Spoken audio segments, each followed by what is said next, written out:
Well, Prime Minister Boris Johnson, you heard in the news there, has drawn up a 6-point plan that aims to end the horror of war in Ukraine and defeat Bad Vlad and the Russian Federation.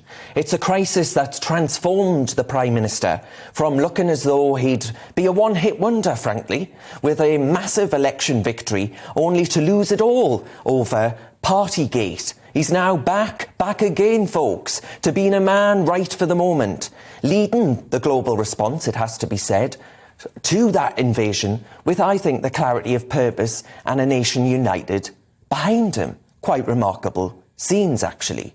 No one thought that was coming. Certainly the Remainers didn't predict it.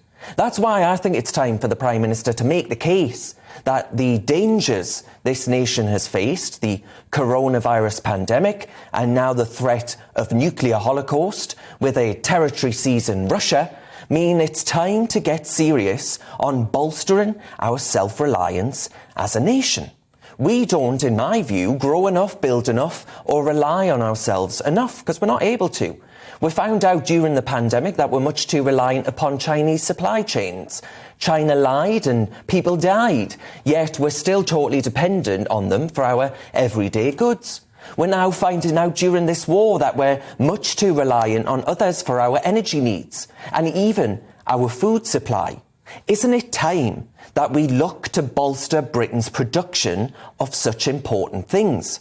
Nigel Farage and Richard Tice of Reform UK have actually been making the case and launching the Vote Power Not Poverty campaign, a cross-party campaign for a net zero referendum. A campaign that I reckon could be as electorally disastrous for the Prime Minister as the EU referendum was for David Cameron. Of course, Nigel Farage played a pretty big role in bringing that about as well. My 6-point plan, folks, were I to have one, would go something a little like this. First of all, the Prime Minister ought to reverse the ban on fracking, the extraction of shale gas.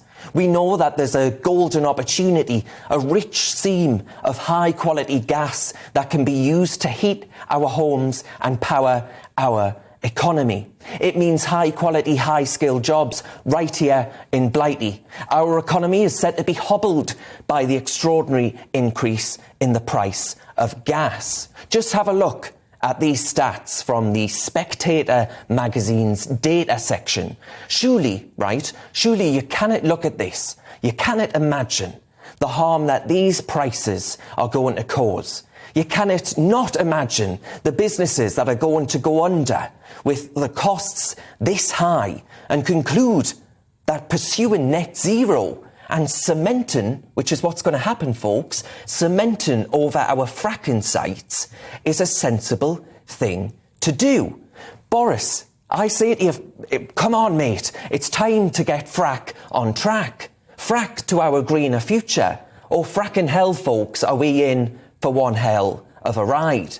Even Elon Musk, the CEO of Tesla Motors, the world's most successful electric car entrepreneur, has called on leaders to increase oil and gas output immediately. He says that extraordinary times demand extraordinary measures, despite the fact that this would, of course, negatively impact his electric car company. He warns that we cannot immediately make up for Russian oil and gas exports. Secondly, I'd stop the closure of coal power plants. Controversial, I know, but we need to accept that we need to elongate the bridge to that greener, cleaner Britain. The West is at war, right? We cannot afford to force our nation to choose between heating and eating at this time, or frankly ever. Thirdly, that means that we need to delay the Prime Minister's net zero by 2050 target, this arbitrary target that I think binds our hands and asphyxiates our legislative flexibility on everything from a hit to our economy to rules and regulations. Fourth, I'd scrap foreign aid. It's quite clear to me that we ought to be spending less money on projects like the Ethiopian Spice Girls, remember that one, or on sending that money to those who are allying themselves with either China or Russia, when we ought to be ensuring that Her Majesty's armed forces are able to defend our nation from the series of threats that we now face in an increasingly dangerous world. And that segues nicely into my fifth ask. I'd spend way more dosh on building and expanding our military recruits. I'd scrap the Prime Minister's proposed tax rises and the green taxes on our energy bills. We ought to be going for growth to attract business and create access to opportunities, whilst alleviating the burden on households that are letting out a collective gasp as they open their energy bills through these weeks and months. The West is at war, right? It's about time that we took that as seriously as I put it and put in place a plan to deal with it.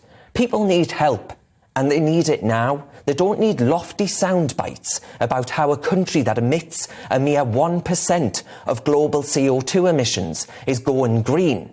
So my final point of action is just that, action. And that's my 6-point plan, folks.